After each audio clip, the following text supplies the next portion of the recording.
আসসালামু আলাইকুম। আমরা অনেকেই বড় হয়ে উঠেছি বিটিভিতে সম্প্রচারিত ইত্যাদি অনুষ্ঠানটি দেখে।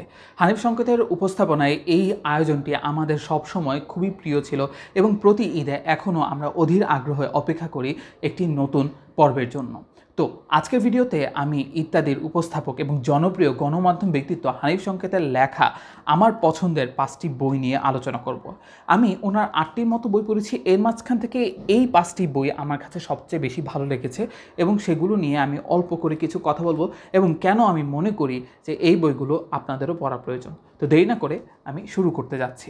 প্রথমত আমি যদি মেনশন করি ওনার যে বইটার কথা, সেটি হচ্ছে সৎ খোঁজার পথ খোঁজা। তো এই টাইটেলটাও খুব ইন্টারেস্টিং। আমি এখান থেকে যদি অল্প কিছু অংশ আপনাদের পড়ে শোনাই তাহলে আপনাদের বুঝতে সুবিধা হবে যে কেন আপনাদের এটা কেনা উচিত অথবা পড়া উচিত। তো এই বইয়ের 21 পৃষ্ঠায় উল্লেখ আছে এরকম যে, তবে আমাদের চেনা জানা এই জাতীয় লোকদের বলা হয় রাঘব বোয়াল, গভীর জলের মাছ। তবে এরা কত গভীর জলের মাছ সেটা বিষয় নয়, কারণ আজকাল হাঁটু পানির মাছও অনেক অর্থ উপার্জন করতে পারে। এখন চুরিটা লাখ নয়, কোটি নয়, শত এবং হাজার কোটিতে গিয়ে ঠেকেছে। তবে এসব ব্যাপারে মাছের মতো একটা নিরীহ প্রাণীকে উদাহরণ হিসেবে টেনে আনা বোধহয় সমীচীন নয়। শুধু এসব ক্ষেত্রেই নয়, আরও অনেক ক্ষেত্রেই উদাহরণ হিসেবে মাছ বেচারাকে টেনে আনা হয়। কারো আত্মা ছোট হলে বলে পুঁটি মাছের আত্মা, গোপন কথা লুকালে বলা হয় শাক দিয়ে মাছ ঢাকা, কারো চরিত্র বিশ্লেষণে বলা হয় ভাজা মাছটাও উল্টাইয়া খেতে পারে না, ধরি মাছ নাছুই পানি, বাইম মাছের মতো পিছলা ইত্যাদি। বাইম মাছ তো জন্ম থেকেই পিছলা, কিন্তু মানুষ তো জন্ম থেকেই নিষ্পাপ। বয়সের সঙ্গে সঙ্গে এই মানুষেরই কারো কারোর মধ্যে বাসা বাঁধে পাপ, কিন্তু মাছ তো এই থেকে মুক্ত। এমনই অনেক কিছুর সঙ্গে আমাদের আচরণের তুলনা করা হয়। যেমন অবৈধ পথে অর্থ উপার্জন করে হঠাৎ ধনী হয়ে যাওয়া এক ব্যক্তি সম্পর্কে মন্তব্য করতে গিয়ে আমার এক বন্ধু বলছিল এদের সবাই আঙ্গুল ফুলে কলা গাছ হয়ে গিয়েছে।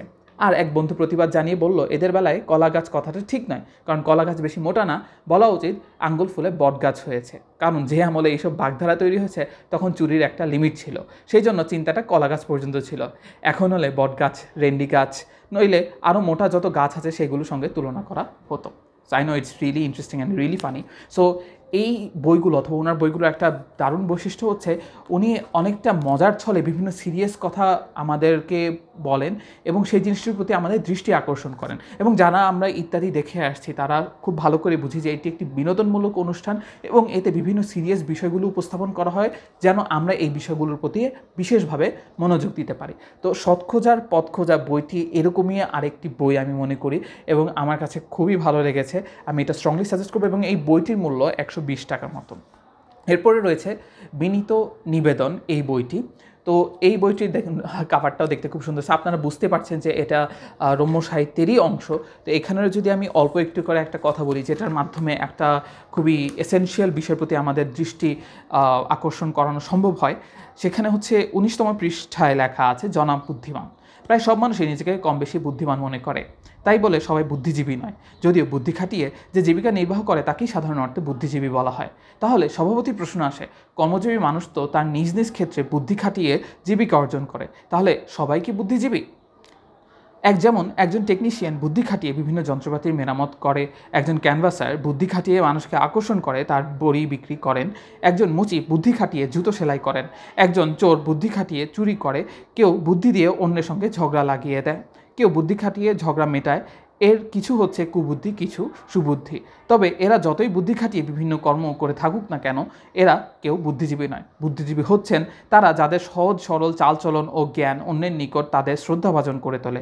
বুদ্ধিজীবীরা হচ্ছেন দেশের সম্পদ। তবে সমস্যা হচ্ছে আজকাল অনেকেই বুদ্ধিজীবীর খাতায় নাম লিখিয়ে যে কারণে শব্দটি বেশ কাহিল হয়ে পড়েছে, এর গুরুত্ব নিয়েও সন্দেহ দেখা দিয়েছে। এই শ্রেণীরা বুদ্ধিজীবীরা বিবৃতিজীবী হিসেবে পরিচিত। যারা সত্যিকারের বুদ্ধিজীবী তারা যেমন শ্রদ্ধার পাত্র, তেমনই এই জাতীয় বুদ্ধিজীবীরা অনেকের কাছে হাসির পাত্র। তো আপনারা বুঝতে পারছেন যে বুদ্ধিজীবীর নামে বাংলাদেশে যে এই ধরনের আসলে উপহাস করা হয় সেই জিনিসটাই এখানে অ্যাড্রেস করা হয়েছে। সো শুনতে আসলে আমাদের খুব ইন্টারেস্টিং লাগে যে এই যে চোর অথবা মুচি তারাও তো হচ্ছে বিভিন্ন বুদ্ধি খাটিয়ে কাজ করে, তাহলে তাদেরকে কেন বুদ্ধিজীবী বলা হয় না? বরং বুদ্ধিজীবী আমরা আসলে তাদেরকে বুঝি যারা হচ্ছে ওই ধরনের প্রজ্ঞা নিয়ে চলাফেরা করেন। কিন্তু আজকাল বাংলাদেশে বুদ্ধিজীবী নয় বরং বিবৃতিজীবীরাই বেশি জীবিত। তো এই বিষয়টাই দেখা যাচ্ছে আমাদের বইয়ের এখানে একটা চ্যাপ্টারে আছে। অন্যান্য চ্যাপ্টার পড়েও আমি মনে করি আপনারা খুবই এনজয় করতে পারবেন। আমি যদি ভুল না হয়ে থাকি তাহলে এই বইটির মূল্য খুব সম্ভবত 96 টাকা এরকম। সো আপনারা এই বইটিও কিনতে পারেন।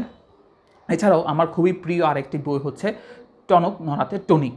সো টনক নড়াতে টনিক এই নিয়ে আমি কয়েকদিন আগেও একটি আমাদের আলোচনায় এই বিষয়টি নিয়ে উল্লেখ করেছিলাম। তো আমি এখান থেকে ছোট্ট একটি অংশ শেয়ার করছি, যে শুরুতেই আর কি হানিফ সংকেত পাঠকদের উদ্দেশ্যে লিখছেন এভাবে যে, প্রিয় পাঠক, খনক করে বাজলে কাকন টনক নড়ে কর্তার। এটা সাংসারিক বিষয়ে একটি প্রচলিত বচন। বিশেষ কোনো কাজে অমনোযোগী কর্তার দৃষ্টি আকর্ষণে কর্তৃর একটি কৌশল এই কাকন বাদন। আমরা জানি টনক শব্দের অর্থ চৈতন্য, আর এই চৈতন্য ফেরাবার বিষয়টি শুধু কর্তাগিন্নির মধ্যে সীমিত নয়। প্রকৃতপক্ষে লক্ষ্যে বা অলক্ষ্যে অনেক ক্ষেত্রেই টনক নড়াতে টনিক ব্যবহার করেও রক্ষে পাওয়া সম্ভব হয় না। কোনো কোনো টনিক ক্ষণিকের জন্য কার্যকর হলেও স্থায়ীভাবে কারো স্বভাবে প্রভাব ফেলা দুষ্কর। অনেক সময় আচার বিচারহীন প্রচারের প্রশ্রয়ে সমাজে কাজে বা অকাজে বাজে দৃষ্টান্ত সৃষ্টি ও দৃষ্টির আড়ালে রয়ে যায়। অন্যায়ের বন্যায় ঢাকা পড়া ন্যায়কে উদ্ধার ব্যয়বহুল না হলেও সদিচ্ছার অভাবে সে পথের রথের চাকা ঘুরতে চায় না। সামাজিক অসঙ্গতি প্রসঙ্গ কাদের সঙ্গে যুক্ত ভুক্তভোগী মাত্রেই তা জানেন, কিন্তু তাদের টনক নড়াতে যুক্তিসঙ্গত টনিক অর্থাৎ শক্তিবর্ধক ওষুধ প্রয়োগের আয়োগ সবার সামর্থ্যে কুলায় না। তবে এই সামর্থ্যের আধিকারিকরা সচেষ্ট প্রচেষ্টায় প্রবৃত্ত হলেই টনিক ছাড়াই টনক নড়ানো সম্ভব।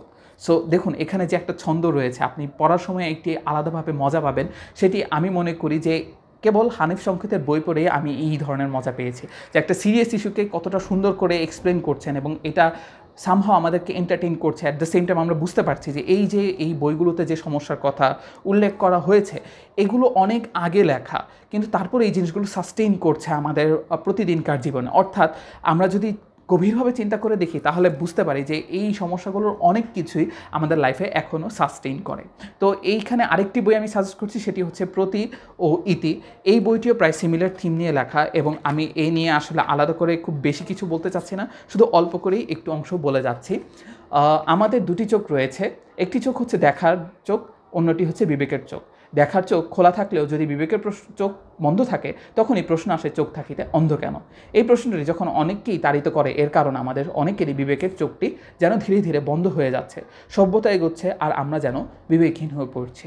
সো অবভিয়াসলি আমাদের যে নজর, টনক, এই জিনিসগুলোর ব্যাপারে লেখক দৃষ্টি আকর্ষণ করার চেষ্টা করছেন। আমরা ইতিমধ্যে দেখে এসেছি যে ইত্যাদি অনুষ্ঠানে সমাজের বিভিন্ন অসঙ্গতি তিনি তুলে ধরার চেষ্টা করেছেন।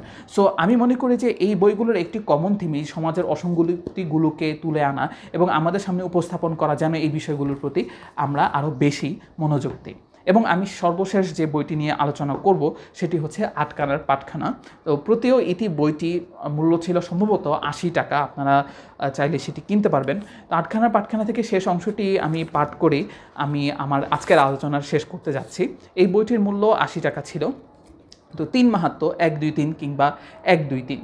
আমাদের জাতীয় জীবনে এই 3 এর গুরুত্ব কিংবা মহিমা অনেক। কোথায় 3 নেই? চেহারায় আসুন ত্রিমূর্তি, বন্ধুত্বে ত্রিরত্ন, তালে ত্রিতাল, উত্তেজনায় আসুন তুমি আমার ত্রিসীমানেও আসবে না, 3 আছে। সুরে আসুন সেখানেও 3, উদারা মুদারা তারা। যদি প্রশ্ন করা হয় পদার্থ কয় প্রকার? উত্তর 3 প্রকার। কঠিন, তরল, বায়বীয়। শিক্ষায় আসুন first division, second division, third division. প্রতিযোগিতায় আসুন বলতে হবে রেডি 1, 2, 3, তারপর গো। কাল 3 প্রকার, অতীত, বর্তমান, ভবিষ্যৎ। অভাগারও কণ্ঠেও 3, আম্মা গো আমার 2টা ভিক্ষা দেন, 3 কুলে আমার কেউ নাই। ট্রাফিক সিগন্যালে 3 আছে, হলুদ, সবুজ, লাল, 3 রঙের সমাহার। পরীক্ষা দেবেন তাও 3 বার, ত্রৈমাসিক, ষান্মাসিক এবং বার্ষিক। প্রেমে আসুন ভালোবাসে কিনা এই অঙ্গীকার করতে গিয়ে প্রেমিকের দাবিতে প্রেমিকার 3 সত্যি বলতে হয়। পৃথিবী 3টি নয়, তারপরও নাম তার ত্রিভুবন। কত কিছুই না ঘটছে এখানে। ভালোবাসলেও 3 বার বলতে হবে, আবার ভালোবাসা চলে গেলেও একটি শব্দ নাকি 3 বার উচ্চারণ করতে হয়, অর্থাৎ 1 তালাক, 2 তালাক, 3 তালাক। তবে আমরা এই 3 তালাক চাই না, কখনো চাইবও না। সুন্দর এই পৃথিবীতে সুন্দরভাবে বেঁচে থাকতে আমরা চাই ভালোবাসার 3 সত্যি, সত্যি, সত্যি, সত্যি।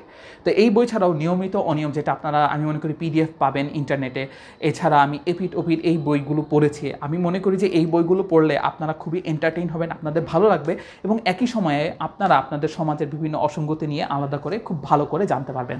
সো আশা করি আপনারা এই বইগুলো পড়বেন এবং আমাকে জানাবেন যে আপনাদের কেমন লেগেছে। অ্যান্ড অবভিয়াসলি আমি চেষ্টা করব সামনে আরও ভালো কিছু উপস্থাপন করার জন্য। কমেন্ট করবেন এবং শেয়ার করবেন, মানুষের মাঝে আসলে ছড়িয়ে দেবেন। অনেকে জানেন যে ইত্যাদি অনুষ্ঠানটা সম্প্রচারিত হয় বিটিভিতে, কিন্তু ওনার যে খুব ভালো ভালো বই আছে এই বিষয়টা নিয়ে অনেকে জানেন না। সো আশা করি এই বিষয়টি নিয়ে আপনারা আপনাদের বন্ধু ফ্রেন্ড সার্কেল আপনারা কথা বলবেন এবং আপনারা নিজেদেরকে এনরিচ করবেন। ধন্যবাদ। আল্লাহ হাফেজ। আসসালামু আলাইকুম।